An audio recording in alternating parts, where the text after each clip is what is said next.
हरि ओम.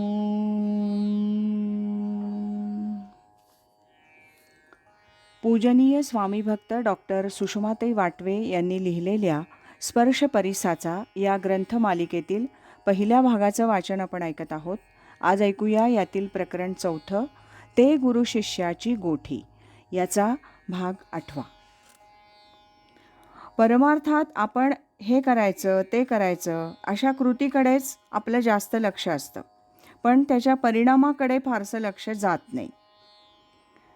हे विचारल्यावर स्वामीजी म्हणतात, कृती करत राहिलो की हळूहळू परिणाम होत राहतो. संत सांगतात, तू नाम घेत राहा, परिणाम आपोआप होईल. जाणत्या माणसांनी मात्र प्रत्येक कृती समजून घेऊन करावी, पण असे जाणते फार थोडे असतात. नेणता भक्त मी तुझा, बुद्धी दे रघुनायका, असं समर्थांनी म्हटलंय. तुकोबा म्हणतात, तुका म्हणे नेणे युक्तीची ते खोली, म्हणून ठेविली पायी डोई. आम्हाला काय बदलायचंय ते तुम्ही बदला, आम्हाला बदलता येत नाही. आणि बदलणं म्हणजे चांगलं होणं खरंच कठीण आहे. बदलणं ही शेवटची पायरी. त्यापूर्वी प्रथम विचार करणं, मग प्रत्यक्ष कृती करणं, मग बदलणं. आपल्याला बदलायचं आहे हे ध्येय समोर पाहिजे. आपण जे जसे आहोत तसे बरोबर नाही हे लक्षात घेऊन बदलण्यासाठी कृती करत राहायची, आणि बदलणं हे ध्येय ठेवून आपण व्यवहारकाली बदलायचं. परिणामांकडे लक्ष गेलं तर कृती हळूहळू सूक्ष्म होते. एवढं करून बदल होत नसेल तर यत्ने कृते यदि न सिद्ध्यति कोत्र दोषः. पण प्रयत्नानं तो बदलला तर संतच झाला. आता पुढचा प्रश्न असा की ऋतंभरा प्रज्ञा म्हणजे काय? स्वामीजींचं उत्तर असं, ऋत म्हणजे शास्त्राला धरून जे आलं आहे ते सत्य. हे सत्य जाणणारी जी बुद्धी ती ऋतंभरा प्रज्ञा. प्रज्ञा याचा अर्थ नुसती बुद्धी नव्हे, निर्दोषम ही समम ब्रह्म. सर्व ठिकाणी एकच ब्रह्म सारखं भरून आहे असं जी बुद्धी निश्चयपूर्वक जाणते आणि त्याच ठिकाणी नेहमी राहून सर्व व्यवहार करते ती ऋतंभरा प्रज्ञा. ही प्रज्ञा फक्त थोर थोर संतांच्या ठिकाणीच असते. ज्याची दृष्टी अखंड या विश्वात परमात्माच भरून असलेला पाहते.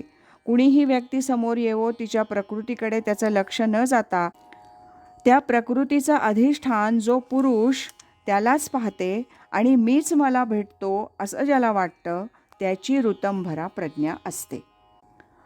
अशा व्यक्तीला ज्ञानेश्वरीसारख्या ग्रंथाचे अर्थ चटकन आणि योग्य त्या प्रकारे लागतात.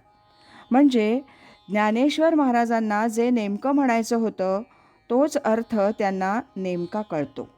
असा ऋतंभरा या शब्दाचा अर्थ आहे. आत्मदर्शनाचं ध्येय गाठणं एकाच जन्मात शक्य आहे का? स्वामींचं उत्तर असं, आपलं पूर्वसंचित काय आहे? या जन्मात साधनेला किती काळ मिळेल? साधनेसाठी आपण किती कष्ट करतो? त्या कष्टाचा परिणाम काय होतो? मनावर इंद्रियावर संयम किती राहतो? या सगळ्या गोष्टींवर ध्येय गाठणं न गाठणं अवलंबून आहे. दररोज काहीतरी कारण काढून आपण खिन्न व्यग्र राहत असू तर त्या आनंदरूप परमात्म्याकडे जाणार कसं?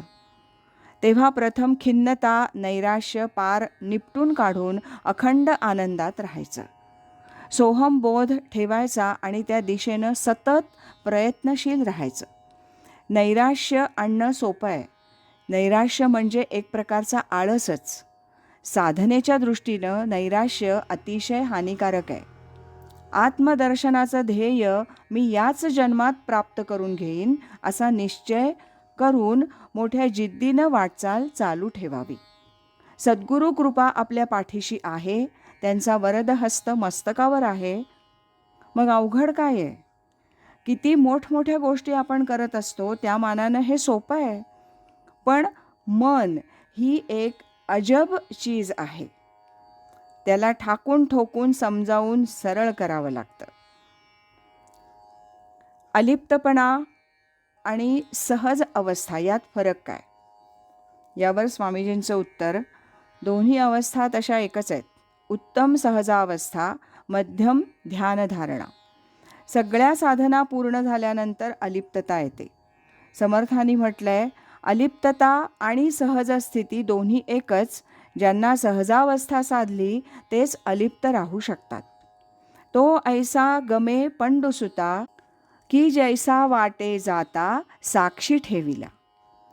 नाहीतर जरा संपत्ती आली की ताठ, मला काय करायचंय कुणाशी. जरा गरिबी आली की ही नदी. ज्ञानी पुरुषाचं बरोबर याच्या उलट असतं. जितकी श्रीमंती अधिक तितकी मनाची कोवळीक अधिक. आपत्ती आली की अधिक खंबीर. माझ्या पाठीमागे गदाधारी हनुमंत, धनुर्धारी रामचंद्र आहेत. माझे सद्गुरू ज्ञानोबा माझ्या पाठीशी आहेत. मला काय कमी आहे, असा ज्ञानी पुरुषांचा भाव असतो. या वाचनाबरोबरच प्रकरण 4 ते गुरु शिष्याची गोठी याचं वाचन आता समाप्त होत आहे. उद्यापासून आपण प्रकरण 5 तयाचे बिसाट शब्द याचं वाचन क्रमशः ऐकणार आहोत. सद्गुरु असती अंतरात, सत्शिष्याते जागवीत. हरि ओम तत्सत.